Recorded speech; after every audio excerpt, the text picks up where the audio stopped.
Kita chatting mereka. Ya. Begitu kita chatting, lalu beliau-beliau ini menjawab chattingan kita. Apakah SMS, apakah WA. Begitu pejabat-pejabat ini menjawab kita, gimana perasaan kita, Pak? Senang apa enggak? Suka? Senangnya luar biasa, Pak.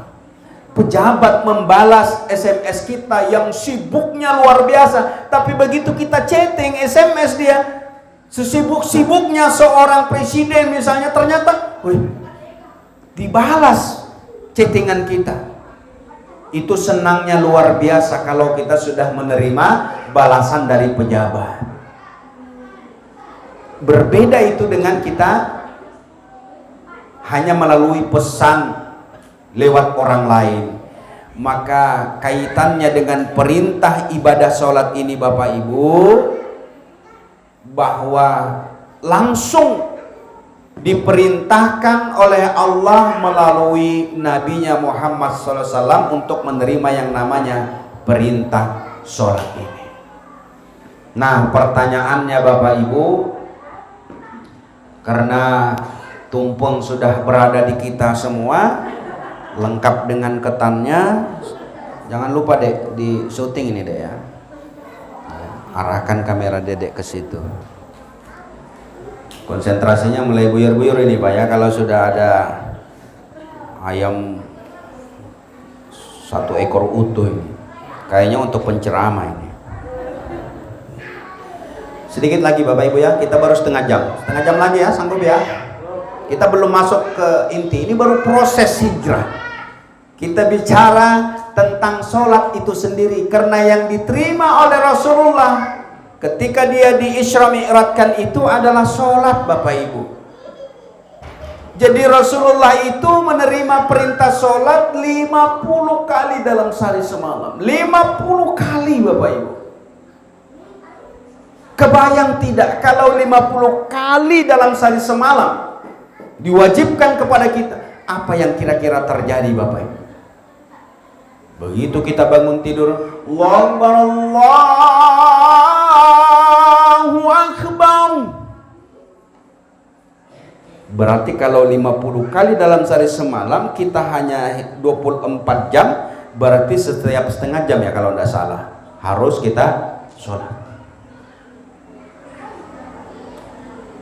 Baru kita mandi-mandi, yang mau ke kebun, yang mau ke tanjung, yang mau mancing, yang mau menjala, yang mau bekerja, bertani, berladang. Asyhadu an la ilaha illallah.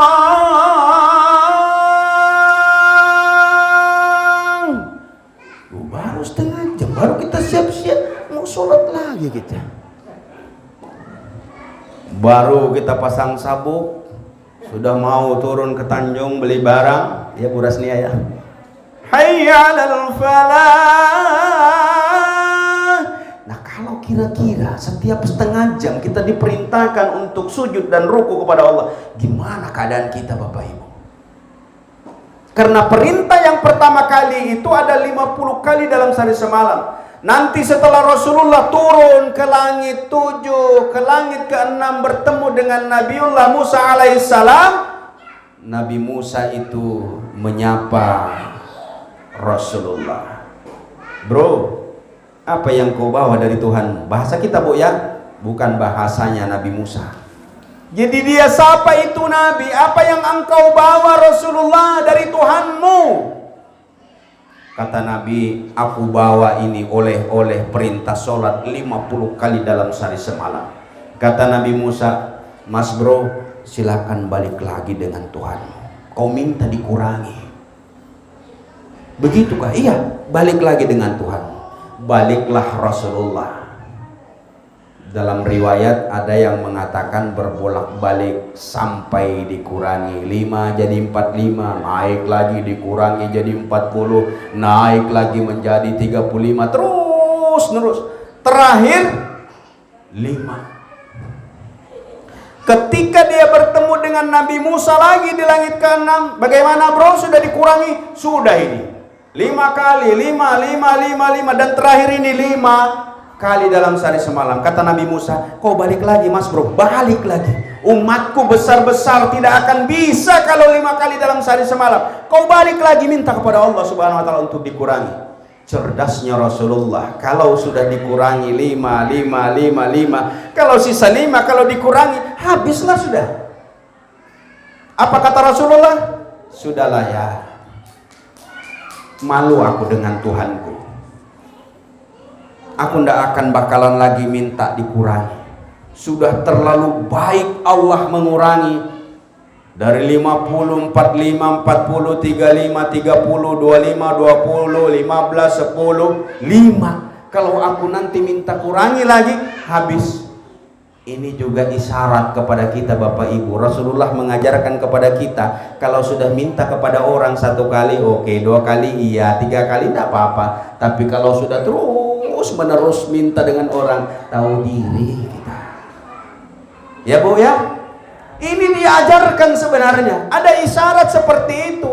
Jadi minta bantu 1 kali, 2 kali, 3 kali biasa saja. Tapi begitu terus menerus, tidak ada nulain iya lagi. Jadi Rasulullah mengajarkan kepada kita, kalau sudah minta itu ya jangan berulang-ulang. Malu aku, kata Rasulullah, ini saja yang aku bawa. Akhirnya pulanglah Rasulullah membawa 5 waktu dalam sehari semalam. Walaupun kata Allah, sekalipun 5 ini tetap aku hitung 50 kali, karena setiap 1 kali diberikan ganjaran 10 kali kebaikan, maka 5 kali kalikan 10 menjadi 50, tetap nilainya di sisi Allah 50 kali. Disitulah kasih sayangnya Allah kepada kita Bapak Ibu. Tapi apa yang terjadi? Prediksinya Nabi Musa alaihissalam yang menyuruh Rasulullah untuk kembali minta dikurangi, ini benar-benar terjadi. Sholat 5 kali dalam sehari semalam yang 24 jam, yang interval waktunya itu sangat-sangat panjang. Kalau kita hidup 24 jam sehari semalam, lalu kemudian kita sholat 5 menit saja dalam sehari semalam, berarti hanya 25 menit dalam sehari semalam. Tapi begitu kita masuk maghrib, kecapean, kita kerjakan. Begitu waktu maghrib, begitu sampai isya, mulai kita ngantuk. Karena kecapean tadi, akhirnya makan malam kita, apalagi ayam panggang, ya, ada suku, ngantuk. Begitu isya sudah kelewatan, nyaman tidur. As-salatu khairum minan naum. Apa kata muazzin? Lebih baik sholat daripada tidur. Tapi kita jawab, lebih baik tidur daripada sholat. Tarik selimut, apalagi merapun musim dingin.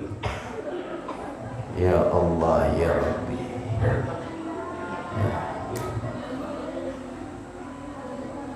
Makanya kalau kita pakai pengeras suara saja susah bangunnya, bagaimana tidak pakai pengeras suara Bapak Ibu?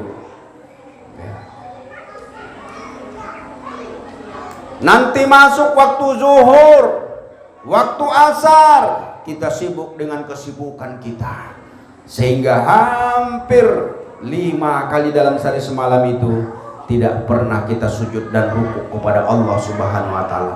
Padahal segala apa yang kita punya, apa yang kita miliki, bukan milik kita. Kekuatan, pikiran, akal, apa yang hari ini diberikan oleh Allah itu dititipkan saja kepada kita. Jadi bersyukur yang hari ini diberikan kenyamanan rezeki, kelapangan dada, diberikan kenyamanan urusan, itu semuanya Allah yang memberikan, bukan kita.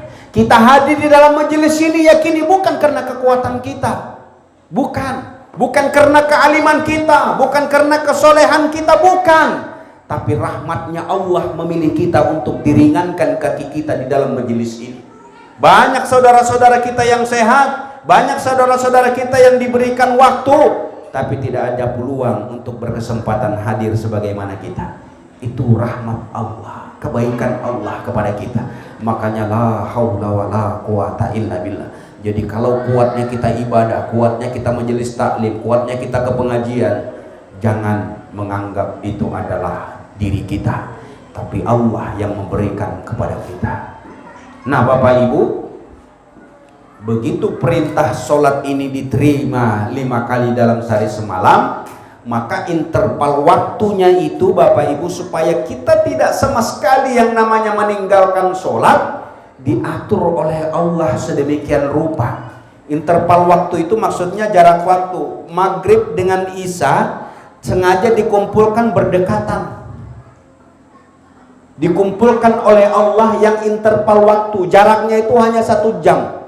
Maghrib dengan isya itu kurang lebih 1 jam saja, supaya berjaga-jaga jangan sampai begitu maghrib selesai jangan langsung kita ketiduran. Jadi dekat jaraknya. Syukur-syukur wudhu maghrib kita sampai ke wudhu isya. Makanya itu kalau sudah maghrib yang tidak ada kesibukan yang sangat berat, kita tidak dalam perjalanan, tidak dalam musafir, maka kita isilah antara maghrib dengan isya ini. Apakah majelis taklim, baca buku agama, ataukah tilawah Quran, supaya nanti sampai kepada isya. Jadi waktunya sengaja pendek. Nanti setelah isya baru panjang jaraknya dengan subuh, antara jam 8 sampai jam 5. Berapa jam itu Bapak? Tapi ada bonus di perhelatan waktu yang panjang ini. Agar kita tidak lalai mengingat dari Allah Subhanahu wa taala, maka disunnahkan dan dianjurkan, dituntunkan kita oleh Rasulullah untuk kita bangun di sebagian malam. Karena terlalu jaraknya ini jauh. Karena kalau sudah interval atau jarak waktu sholat satu dengan yang lain, disitulah peluang kita melakukan perbuatan dosa dan maksiat kepada Allah Subhanahu wa ta'ala. Maka bangun sebagian malam untuk sujud dan ruku sebagai tambahan amal ibadah kita kepada Allah Subhanahu wa ta'ala. Nanti sudah subuh dengan zuhur, ini juga lumayan. Jam 5 sampai nanti menjelang jam 12. Allah berikan lagi bonus. Oleh Rasulullah disuruhlah kita untuk mengerjakan sholat sunat duha. Jadi setiap interval atau jarak waktu sholat yang sangat-sangat jauh, Allah berikan bonus Bapak Ibu. Ini maknanya apa? Jangan sampai kita lengah dari lalai mengingat dari Allah Subhanahu wa ta'ala. Terus kita diingatkan. Tapi bagaimana Ustaz? Buru-buru kita mau mengerjakan sholat malam, buru-buru mau mengerjakan sholat duha, mau 5 waktu saja beliputan kami ini. Maghrib dapat, isya lepas, subuh alhamdulillah bangun sekali-kali, zuhur kami di lapangan, kami bekerja, kami sibuk. Tapi begitu niat kita ada Bapak Ibu, Allah akan berikan peluang untuk mengerjakan itu. Tapi kuncinya membuka hati dulu. Kalau kita mau, kalau kita sungguh-sungguh, insya Allah akan dibuka jalan kemudahan itu. Insya Allah untuk sujud dan rukuknya kita kepada Allah Subhanahu wa ta'ala. Saya 2002 pernah ke Bali. 2002 itu dulu masih susah masjid di sana. Tapi sekarang alhamdulillah. Nah, kalau di tempat-tempat yang susah itu tantangannya lebih besar lagi. Akhirnya apa? Cari tempat di mana yang bisa sujud dan ruku kepada Allah Subhanahu wa ta'ala. Apakah kita di hutan, di perjalanan, di mana saja. Makanya Allah berikanlah yang namanya rukhsah kepada kita. atau dalam pengertian kita yang namanya keringanan. Seorang musafir jangan ragu. Merak pun ini lalu ke Tanjung itu ada interval waktu yang kita lewati kurang lebih memakan waktu 4 sampai 5 jam. Kalau yang laju ya ada 3 jam. Ada yang di sini 3 jam, Pak? Wah, luar biasa ini. 3 jam. Ini rata-rata 4 sampai 5 jam. Saya ke Samarinda alhamdulillah tembus 10 jam. Tapi tidak berhenti memang, Pak. Ya, satu kali aja sholat zuhur langsung asar. Saya hanya ngetes aja, sekali itu aja tapi. Setelah itu 15, 16 nyantai. Saya mau mengukur saja apa tembus 10 jam. Nah, kalau perjalanan kita yang seperti itu ada rukhsah, ada keringanan yang diberikan oleh Allah. Silahkan jamak dan qashar sholat kita. Dan itu sudah masuk untuk kita jamak dan qashar, Bapak Ibu. Menjamak itu apa artinya? Mengqashar itu. Menjamak itu, Bapak Ibu, saking kita tidak boleh meninggalkan yang namanya sholat, digabungkan waktu sholat yang 2 waktu menjadi 1. Itulah yang namanya jamak. Zuhur dengan asar sekaligus, itulah yang disebut dengan jamak. Tapi kalau kita juga mau sekaligus meringkas, maka itulah namanya jamak qashar. Sholat zuhur kita di waktu zuhur 2 rakaat kita mengerjakan zuhur, lalu kemudian kita bangkit mengerjakan asar 2 rakaat. Itulah yang disebut dengan jamak qashar. Kita lakukan di waktu zuhur, itu jamak takdimnya, jamak qashar takdim namanya. Tapi begitu kita misalnya zuhur kita masih dalam perjalanan, lalu kemudian boleh kita mengerjakan di waktu asar, disebut jamak qashar takhir. Kerjakan dulu zuhur 2 rakaat, baru kemudian kita kerjakan asar 2 rakaat. Itu namanya jamak qashar. Jadi ini Bapak Ibu, Allah berikan rukhsah atau keringanan kepada kita, saking tidak ada yang namanya peluang untuk kita meninggalkan yang namanya sholat. Apalagi kita yang kaum laki-laki, Bapak Ibu, tidak ada peluang bagi kita untuk meninggalkan yang namanya sholat. Kalau ibu-ibu ada dispensasinya, dalam sebulan boleh dia untuk tidak mengerjakan ketika kedatangan tamu. Tapi kalau laki-laki sampai hari ini tidak pernah kedatangan tamu, kecuali kalau memang kebetulan ada juga yang ternyata kedatangan tamu, Allahu a'lam. Laki-laki tidak pernah menstruasi kan Bapak? Ada yang pernah menstruasi di sini? Kecuali mencret. Tapi kalau menstruasi insya Allah tidak ada. Nah, orang perempuan itu diberikan dispensasi ketika dia mendapatkan tamu. Dalam setiap bulan bisa 5, bisa 6, bisa 7, atau paling lama 15 hari. Nah, boleh itu.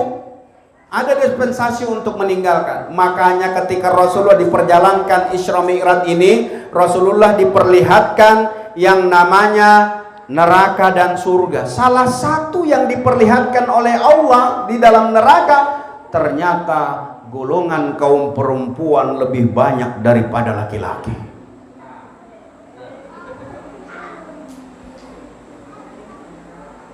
Kata Rasulullah, "Ya Jibril, ini kenapa ini? Ada penghuni neraka yang kemudian dia jambak rambutnya, lalu kemudian dicelupkan ke api, ke dalam air yang mendidih. Dari rambutnya dijambak, lalu kemudian dicelupkan ke air yang mendidih, lalu kemudian diangkat oleh Allah, sempurna lagi, dicelupkan lagi, diangkat lagi, terus menerus seperti itu."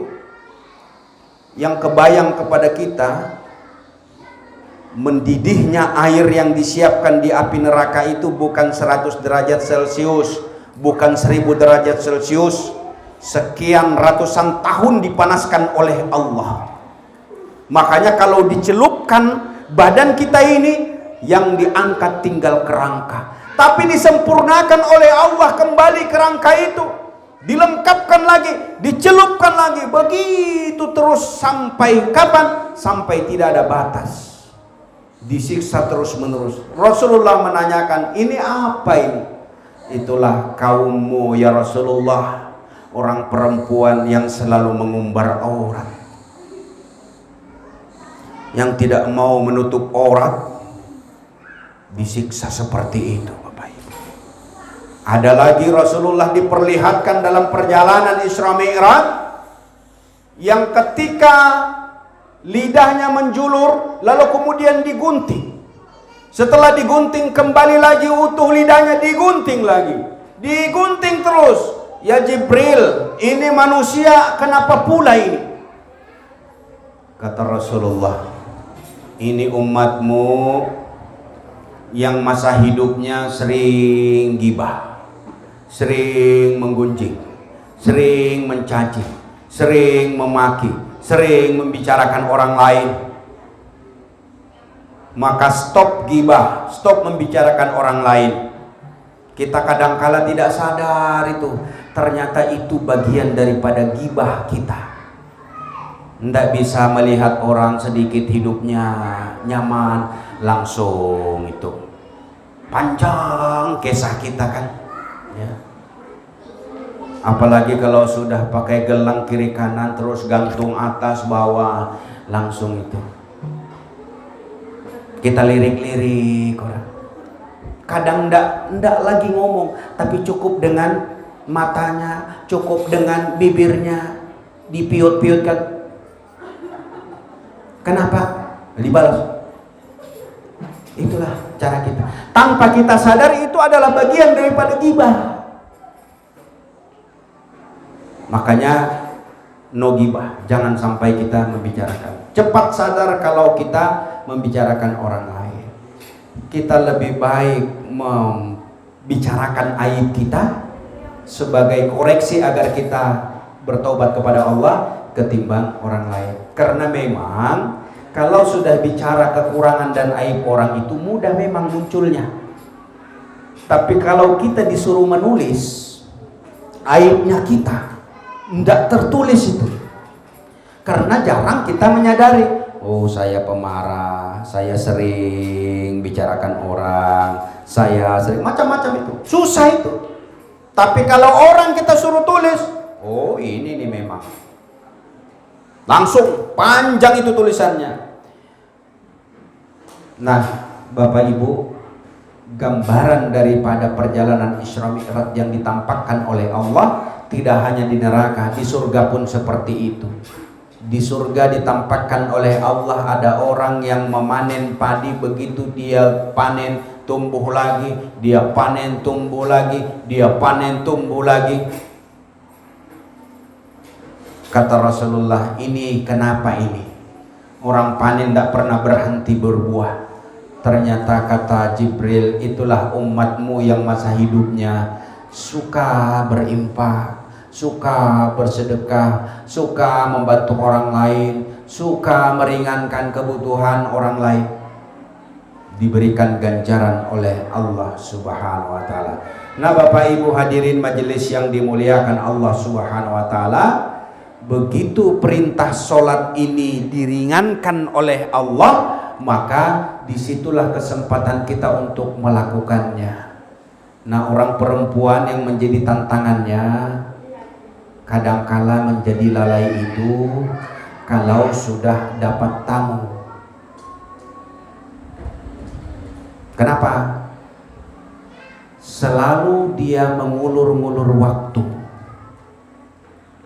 Sudah selesai, tidak ada lagi itu barang, dia bilang dengan suaminya, kenapa kau ndak sholat deh? Masih ada pak, serubit lagi, padahal sudah tidak ada. Jadi membohongi diri itu adalah membohongi Allah Subhanahu wa taala. Jadi ini yang menyebabkan seorang muslimah, seorang perempuan lalai dari Allah Subhanahu wa taala.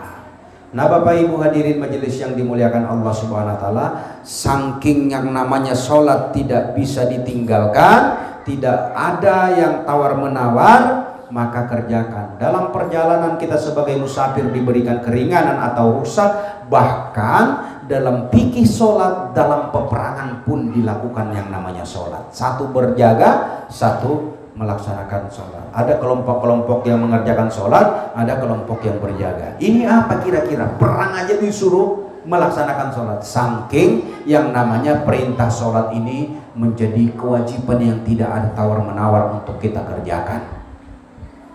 Makanya kemudahan kita di dalam mengerjakan sholat, tidak bisa kita berdiri, kita duduk, tidak bisa duduk, kita berbaring, tidak bisa berbaring dengan isyarat. Kalau sudah dengan isyarat tidak bisa, berarti kita yang disolatkan. Itu terakhir sudah Bapak Ibu. Nah, mudah-mudahan lewat peringatan Isra Mi'raj ini, niatkan kembali lagi dengan hati yang kuat.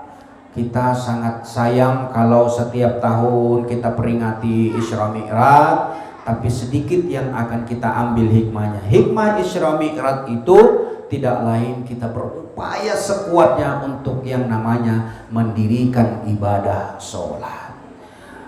Saya ndak bisa Pak, saya banyak ndak hafalan, bacaan-bacaan juga belum tahu.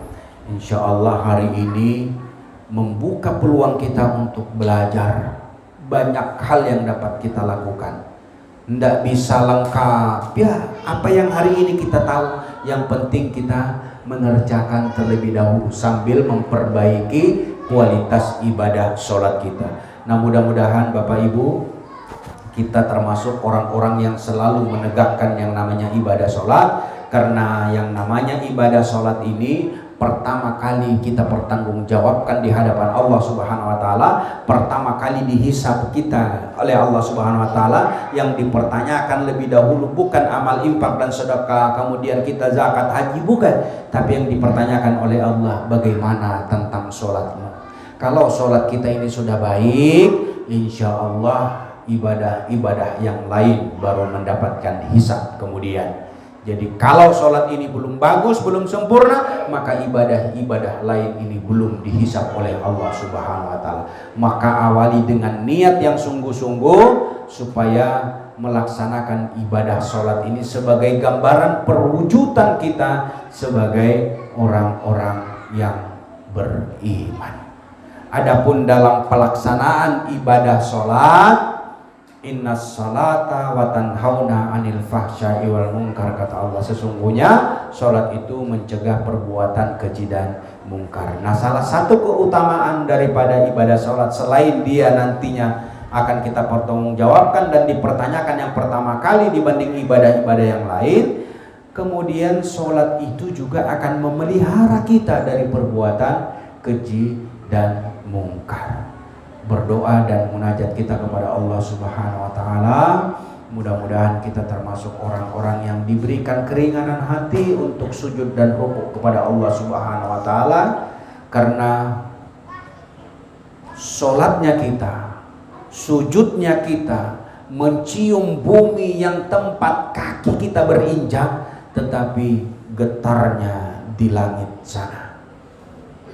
Ini yang harus kita pahami. Artinya apa? Sebagai bentuk ketundukan dan kehambaan kita kepada Allah Subhanahu wa taala melalui perintah yang namanya ibadah sholat.